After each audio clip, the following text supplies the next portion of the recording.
I saw the most remarkable jaw-dropping testimony on Capitol Hill that clearly shows the deep reach of Chinese propaganda on this country, and far worse, on those working in the Biden administration today. I mean, I cannot decide if this is a blatant sign of incompetence or a willful pursuit of a cult-like mentality, turning the Green New Deal into a fanatical religious following by those serving in the Biden administration, and millions more that have been sucked into the vortex of just trusting everything they're told. First of all, let's look at this. Portions of Michigan's Upper Peninsula were pummeled with more than 30 inches of snow to start the week, this week. Look at the calendar, it's May. That's right, it appears that places like Marquette and Sault Ste. Marie, Michigan are several feet, yes, feet above average for snowfall so far this year. From what I can tell, Marquette is like 7 or 8 feet above average, 7 or 8 feet of snow above average. The same is true all the way out in California, where they've had the biggest snowpack in years. In fact, all the doom and gloom predictions about Lake Mead and Lake Powell drying up from climate change has been silenced as the drought conditions all over California have ended. That's right, there's no drought in California today. Zero. Weird, considering the Green New Dealers were telling us they would soon be in a once-in-a-thousand-years crisis. Wrong again. The snowpack in parts of California reached an eye-popping 200% of average. Utah set all-time records, and when Ivy and I visited Santa Fe, New Mexico just a month ago, all the locals there told us it was the most snow they had seen in more than 20 years. And like I say, this is all very weird. Considering the climate radicals, the cultists, that are ramming EVs down our throats every day while demanding gas stoves and air conditioners be outlawed, have been screaming for years that our kids wouldn't even know what snow was, because they would almost certainly never see it.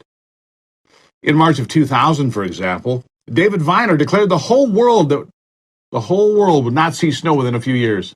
Snow would just not occur.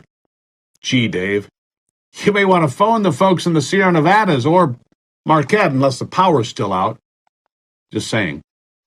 Anyway, so there I was listening to a Senate hearing where Josh Hawley of Missouri was asking some pretty simple questions of our Interior Secretary, Deb Haaland.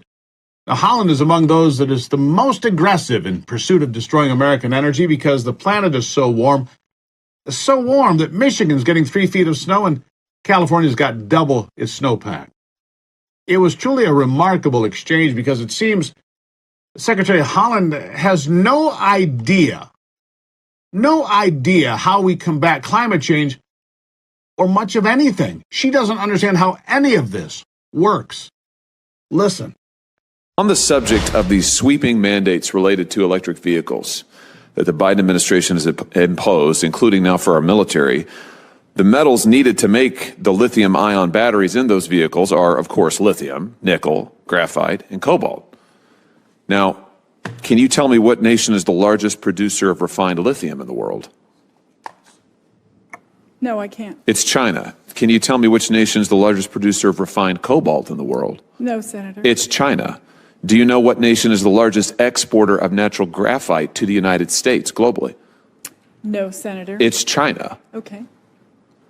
So in all of these instances, these mandates, your decision to trade off our energy security in favor of a radical climate change agenda is making us more and more dependent on China. And at the same time, you are denying mining, blocking permits for mines in this country that would allow us to develop nickel and copper and cobalt. Why? Why block the development of these resources in our own nation in favor of making us dependent on China?